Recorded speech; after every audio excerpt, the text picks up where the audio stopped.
Hello students, good morning. ચાલો આજે આપણે કરવાના છે ટાઈમ મેનેજમેન્ટ. ટાઈમ મેનેજમેન્ટ એ બહુ જ ઇમ્પોર્ટન્ટ ટૉપિક છે, બરાબર છે. ઇમ્પોર્ટન્ટ એટલા માટે છે કે ટાઈમ મેનેજમેન્ટ જે છે ને, ટાઈમ મેનેજમેન્ટ એ ખાલી પ્રોફેશનલ લાઈફ માટે નહીં પણ પર્સનલ લાઈફ માટે પણ એટલું જ જરૂરી છે, બરાબર. એઝ અ સ્ટુડન્ટ કે પછી તમે તમારા માથા પર કેટલી બધી રિસ્પોન્સિબિલિટી હોય, બરાબર છે. તો એટલા માટે ટાઈમ મેનેજમેન્ટ કરવું બહુ જરૂરી છે લાઈફમાં. જે ટાઈમ મેનેજમેન્ટ જેને કરતા આવડે ને, બરાબર છે, એ લોકો કંઈ પણ કરી શકે છે. ઓકે, એટલે અહીંયા એવું કહેવામાં આવ્યું છે કે ટાઈડ વેઇટ ફોર નન.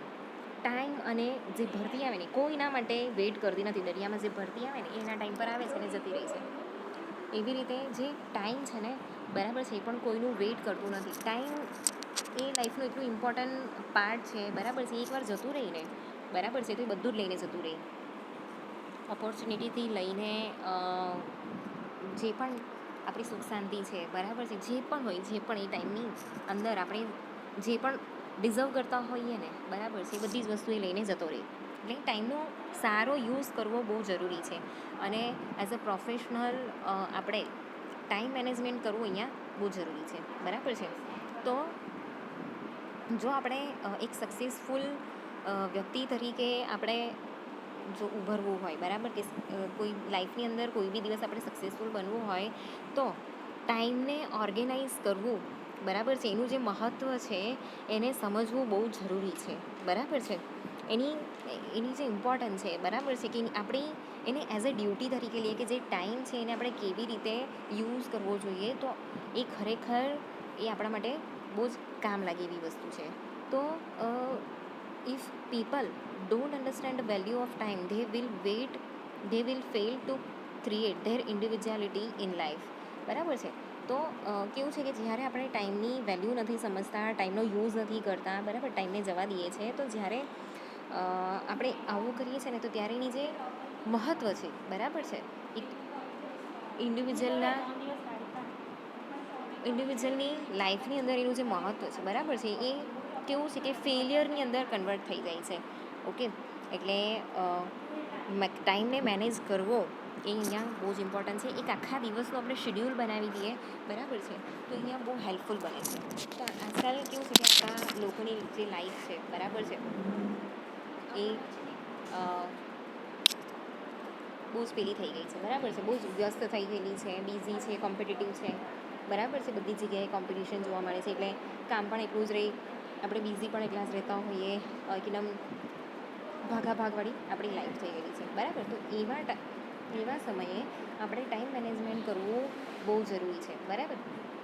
કેમ કે કેવું છે કે આપણી પાસે ટાઈમ ઓછો છે અને કામ વધારે છે, તો જે શોર્ટ સપ્લાય છે ટાઈમની, બરાબર છે, એમાં આપણે જે આપણા કામો છે, બરાબર છે, કે આપણે જે પણ આપણા ગોલ્સ છે એને કમ્પ્લીટ કરવા માટે ટાઈમ મેનેજમેન્ટ કરવું બહુ જરૂરી છે. હવે આપણે ટાઈમ મેનેજમેન્ટ નહીં કરીએ ને, તો દરિયામાં પેલું કેવું શીખ ખોવાઈ જાય ને, કેવું એ તર્યા કરે, બરાબર છે.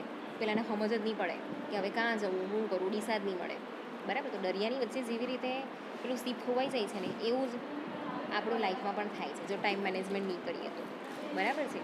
કે પછી આપણે ટાઈમ પર બધી વસ્તુ કરવાની ટેવ નહીં પાડીએ ને, તો પણ એવું થઈ શકે છે, બરાબર છે.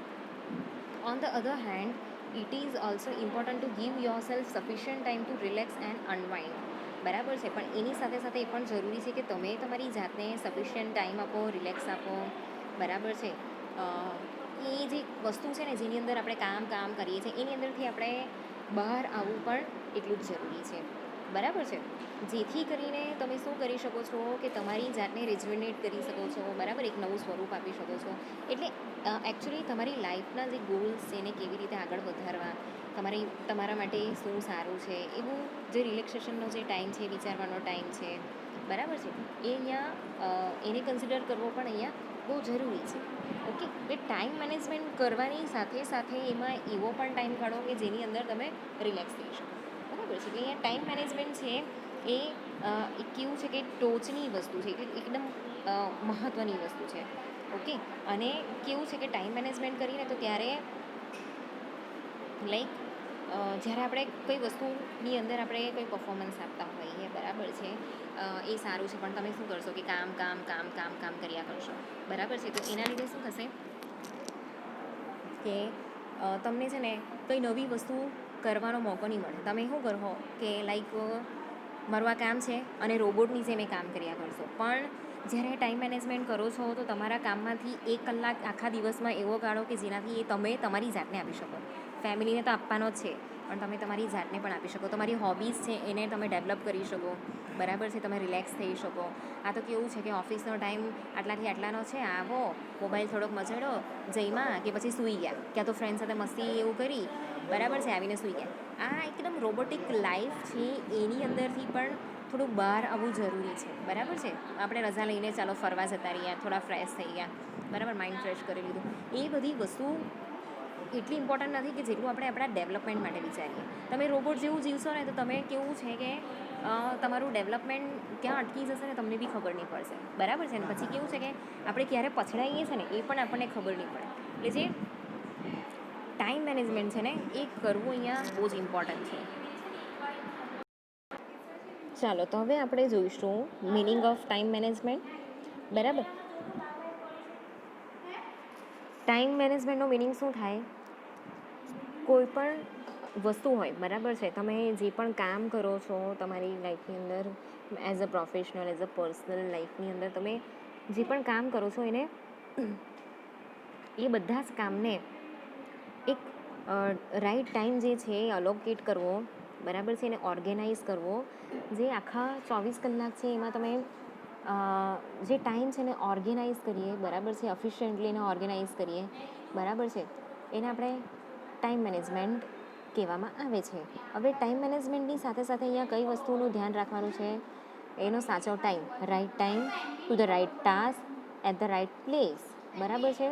તો ઓફિસના જે પણ ટાસ્ક છે એને આપણે ઓફિસની અંદર જ પૂરા કરી દઈએ એ ટાઈપનું અહીંયા આપણે ટાઈમ મેનેજમેન્ટ કરવાનું હોય, બરાબર. પછી પર્સનલ લાઈફના જે ટાસ્ક છે એને આપણે ઓફિસ ટાઈમ સિવાય આપણે એને કમ્પ્લીટ કરવાના છે, બરાબર. તો એ પ્રમાણે આપણે અહીંયા એનું મેનેજમેન્ટ કરવાનું છે. કેટલાક આપણા બીજા ગોલ્સ પણ હોય, બરાબર છે, તો એને પણ એ રીતે અલોકેટ કરવાના હોય, બરાબર છે. તો allocation of time efficiently allows a person to allot definite time slots to the work as per its sufficiency, બરાબર છે. તો અલોકેશન કરીએ છીએ જ્યારે આપણે ટાઈમનું, બરાબર છે, ત્યારે એક પર્સન છે ને એને પણ ખબર પડે છે કે મેં આ ટાઈમ માટે આટલો ટાઈમ, આ કામ માટે આટલો ટાઈમ અલોટ કરેલો છે, બરાબર. આ સ્લોટની અંદર મારે આ કામ કરવાનું છે. તો ત્યારે છે ને આપણે સિગ્નિફિકન્ટલી બધું કામ કરી શકીએ છીએ, બરાબર છે, કે આટલાથી આટલા ટાઈમમાં મારે આ કામ કરવાનું છે, આટલાથી આટલા કામમાં મારે આ કામ કરવાનું છે, બરાબર છે, આ કામ આ રીતે કરવાનું છે. એ બધી વસ્તુ અહીં આપણે ડિસાઈડ કરી લેવાની છે, ઓકે. અને એ રીતે આપણે જો કામ કરીએ ને તો આપણે બધું કામ ટાઈમ પર કરી શકીએ છીએ. પછી કેવું છે કે ટાઈમ મેનેજમેન્ટ નહીં કરેલું હોય ને આપણે ચાલો પેલું કામ કરી નાખીએ, પેલું બી કામ કરવાનું છે, આપણે માઇન્ડ પર ટેન્શન રહ્યા કરે કે આ ટાઈમ ક્યારે, આ કામ ક્યારે પૂરું કરશો, આ કામ ક્યારે પૂરું કરશો, બરાબર છે. એવું બધું આપણા મનમાં ચાલ્યા કરે છે. તો જે ટાઈમ છે ને, બરાબર, એકવાર જતો રહીને પછી પાછો નથી આવતો, તમને બધાને ખબર જ છે, બરાબર છે. તો હંમેશા એની સ્કાર્સિટી રહે છે, બરાબર છે. એ હંમેશા દુર્લભ ટાઈપનો રહે છે, એ લિમિટેડ છે, બરાબર છે. તો આ જે લિમિટેડ ટાઈમની અંદર આપણે બહુ બધું વસ્તુ છે ને એ કરવાનું હોય છે. તો અહીંયા ટાઈમને મેનેજ કરવું બહુ જ ઇમ્પોર્ટન્ટ છે, બરાબર છે. તો કેવું છે કે જ્યારે એક પર્સન, એક ઇન્ડિવિજ્યુઅલ પોતાના ટાઈમ મેનેજમેન્ટની અંદર કામ કરતો, એક ટાઈમ ટેબલ બનાવેલું હોય ટાઈમ વાઇઝ, બરાબર છે, તો એને જે પણ ગોલ્સ નક્કી કરેલા છે ને, બરાબર છે, પહેલેથી જે ગોલ્સ નક્કી કરેલા છે એ આધારે અહીંયા બધું કામ એ કરી શકે છે, બરાબર છે. તો ટાઈમ મેનેજમેન્ટ જ્યારે કરીએ ને ત્યારે આપણે જે ગોલ નક્કી કરેલા છે ને એને આપણે સારી રીતે અચીવ કરી શકીએ છીએ અને ટાઈમનો આપણે સારી રીતે યુઝ કરી શકીએ છીએ, બરાબર છે. બીજી વસ્તુ અહીંયા એ છે કે એના પછી આપણે જોઈએ તો one should ask himself what is more important and how much time is required, બરાબર છે. તો અહીંયા આપણે બીજી વસ્તુ એક ધ્યાનમાં રાખવાની છે કે જ્યારે પણ આપણે ટાસ્ક માટે ટાઈમ મેનેજમેન્ટ કરીએ છીએ ને તો એ કામ માટે કેટલો ટાઈમ જોઈશે અને કેટલું ઇમ્પોર્ટન્ટ છે, કયું કામ કરવું પહેલાં જરૂરી છે, એ વસ્તુ અહીંયા જોઈ લેવી જોઈએ, બરાબર છે. એટલે એ વસ્તુ જાણવી બહુ જરૂરી છે કે આપણી પાસે કેટલો ટાઈમ છે એની અંદર કેટલો ટાઈમ રિક્વાયર્ડ છે, આપણે કયું કામ પહેલાં કરવાનું છે અને કયું કામ વચ્ચે કરવાનું છે, કયું કામ છેલ્લે કરવાનું છે, બરાબર છે. એવી રીતે એના ઇમ્પોર્ટન્ટ વાઇઝ કામને નંબર આપી દેવાના. પછી જે ફટાફટ કમ્પ્લીટ થઈ જતું હોય, બરાબર છે, કે જે વધારે ઇમ્પોર્ટન્ટ હોય એ પ્રમાણે બધી વસ્તુ અહીંયા વેચી દેવાની છે તમારે. ઓકે, તો હું એવું સજેસ્ટ કરું છું. અમે સ્કૂલમાં હતા ત્યારે પણ આ અમને શીખવાડવામાં આવેલું અને અમે આ વસ્તુનો યુઝ પણ કરતા હતા, ખાસ કરીને લાઈક અમે બોર્ડમાં હતા ને ત્યારે. તો એના માટે છે ને અમે એક ડાયરી મેન્ટેન કરેલી, બરાબર. એ ડાયરીની અંદર છે ને અમે લોકોએ લાઈક લખી દીધેલું કે આટલા વાગે ઉઠવાનું, એલાર્મ મૂકેલો હોય, બરાબર છે, તો એ પ્રમાણે અમે લોકો ઉઠી જતા, બરાબર છે. આ તો કેવું છે કે પર્સનલ લાઈફના જે શિડ્યુલ છે એ થયું, બરાબર છે. પર્સનલ પ્લસ એજ્યુકેશન, પણ આ વસ્તુ ફોલો કરવાથી ખરેખર ફાયદો તો થાય જ છે. પછી એની અંદર છે ને સવારે ઉઠ્યા એટલે પછી સ્કૂલ ને બધું હોય, ટ્યુશન હોય, પછી એ પછીનો જે ટાઈમ છે ને એ ટાઈમ સ્લોટની અંદર કેવું છે કે અમે લોકોએ વેચી દીધું કે આટલાથી આટલા ટાઈમમાં અમારે આ સબ્જેક્ટ રીડિંગ કરવાનો છે, બરાબર છે. તો as per the psychology 45 minutes જે છે એની અંદર આપણે કોઈ બી એક સબ્જેક્ટ છે ને એને લર્ન કરી શકીએ, બરાબર છે. તો 45 મિનિટ્સ લાઈક મેથેમેટિક્સ કર્યું ને, પછી વચ્ચે 5 મિનિટનો બ્રેક લઈને 45 મિનિટ્સ ફરીથી શું કરવાનું, એક ઇઝી સબ્જેક્ટ લેવાનો. તો માની લો કે ગુજરાતી કે હિન્દી લઈ લીધું, બરાબર છે. પછી ફરીથી એક મનપસંદ સબ્જેક્ટ લઈ લેવાનો. તો માની લો કે મારું સાયન્સ હતું, તો મેં એ 45 મિનિટ્સ સાયન્સને આપી, બરાબર છે. તો રોજના 1-2 જે સબ્જેક્ટ છે એની અંદર પ્રિપરેશન થઈ જતી. ઓકે, તો આ રીતે એક ડાયરી તમે મેન્ટેન કરી શકો છો. ડાયરીની અંદર તમારા જેટલા બી કામ છે એક દિવસના, બરાબર છે, આજની ડેટ મારી દીધી, પછી જ્યારથી તમે શિડ્યુલિંગ ચાલુ કર્યું તો એમાં જે આજે સૌથી વધારે ઇમ્પોર્ટન્ટ કામ કયું છે એ લખી દેવાનું, બરાબર. એને કરતાં આટલો ટાઈમ લાગશે એ ટાઈમ લખી દેવાનો, અને એ વાઇઝ પછી ટાઈમ વેચી દેવાનો કે આટલાથી આટલો, આટલાથી આટલું, બરાબર છે. એવું કરવાથી છે ને તમે તમારા ગોલ્સ જલ્દી અચીવ કરી શકો. ઓકે, તો લાઈક મેં તમને આ એક્ઝામ્પલ આપ્યું કે અમે લોકો સ્કૂલમાં હતા ત્યારે આ રીતે પ્રિપરેશન કરતા હતા, બરાબર છે. ડાયરીની અંદર પહેલેથી લખીને રાખતા હતા, પછી એ પ્રમાણે ટીક પણ કરવાની કે આની અંદર આજે આટલો સમય લાગ્યો, બરાબર છે. સબ્જેક્ટ જ્યારે રીડિંગ કરતા હો ને તમે ત્યારે છે ને બધાને 45 મિનિટનો સમય આપો. ઓકે, હવે માની લો કે તમારે કોઈ પણ એક સબ્જેક્ટની પ્રિપરેશન કરવાની છે, તો એમાં મોટા મોટા ક્વેશ્ચન છે ને તો બધાને 45 મિનિટ્સ આપો, બરાબર છે. આપણે કોઈ બી ક્વેશ્ચનનો આન્સર છે ને 45 મિનિટ્સની અંદર લર્ન કરી શકીએ છીએ. એનાથી વધારે થાય ને તો પછી લર્ન નહીં થાય. એ હ્યુમન સાયકોલોજી છે, બરાબર છે. આપણું માઇન્ડ છે ને ત્યાંથી પછી ડાયવર્ટ થઈ જાય. ઓકે, તો એ રીતે તમે એક્ઝામની અંદર કરી શકો છો, બરાબર. જે ઇમ્પોર્ટન્ટ ક્વેશ્ચન છે એને શોર્ટ આઉટ કરી લો કે આટલા ઇમ્પોર્ટન્ટ ક્વેશ્ચન છે મારે વાંચવાના છે, ને અડધો કલાકની અંદર એ કમ્પ્લીટ થઈ જાય, બરાબર છે. એવી ટ્રાય આપણે કરવાની કે અડધો કલાકની અંદર એ લર્ન થઈ જાય આપણને. ઓકે, પછી એ લર્ન થયેલા ક્વેશ્ચન બી આટલા મિનિટમાં લખી કાઢવાના, એવું પણ શિડ્યુલિંગ અમે કરતા હતા, બરાબર છે. એટલે રાતના 10:30 વાગ્યા સુધીનું અમારું શિડ્યુલિંગ હોય, પછી કમ્પલસરી એટલા વાગે એટલે સૂઈ જ જવાનું. ત્યારે તો અમારી પાસે સ્માર્ટફોન બી નહીં હતા, બરાબર. જે હતું એ બુક હતું. કોલેજ સુધી સ્માર્ટફોન નહીં હતા, બરાબર છે. તો જે ટાઈમ શિડ્યુલિંગ હતું, બરાબર. હવે તો તમે મોબાઈલમાં બી ટાઈમ શિડ્યુલિંગ કરી શકો છો, બરાબર છે. નોટની અંદર એનો એલાર્મ પણ તમે ગોઠવી શકો છો. તો એવી ડિજિટલ સુવિધા તમારી પાસે છે, ઇલેક્ટ્રોનિક સુવિધા તમારી પાસે છે, તો તમે એ કરી શકો છો, બરાબર. અમારા ટાઈમ પર તો હતું બી નહીં, તો પણ અમે લોકો એવી રીતે કરતા હતા. તો તમે લોકો પણ એ કરી શકો છો. એટલે બધી વસ્તુ છે ને ઓર્ગેનાઇઝ કરીને રાખેલી છે. ટાઈમ મેનેજમેન્ટ એટલે શું કે આપણું જે કામ છે, શિડ્યુલ છે ને ઓર્ગેનાઇઝ કરીને રાખવું, આપણી લાઈફને ઓર્ગેનાઇઝ કરીને રાખવું, આપણા જે ગોલ્સ છે એને ઓર્ગેનાઇઝ કરીને રાખવું, બરાબર છે. તો આપણને ખબર છે કે આટલો ટાઈમ લાગશે ને આટલા મિનિટમાં આપણે કમ્પ્લીટ કરી દઈશું, તો એ પ્રમાણે બધું જે છે એ વેચી દેવાનું છે, બરાબર છે.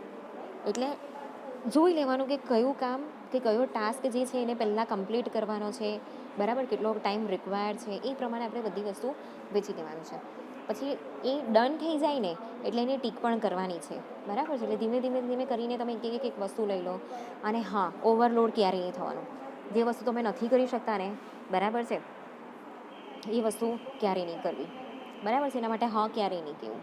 ઓકે, લર્ન ટુ સે નો એ શીખવાડેલું ને, એની અંદર બી આ પોઈન્ટ મેં શીખવાડેલો હતો, બરાબર છે. તો ટાઈમ મેનેજમેન્ટની અંદર આ વસ્તુ પણ બહુ મેટર કરે છે.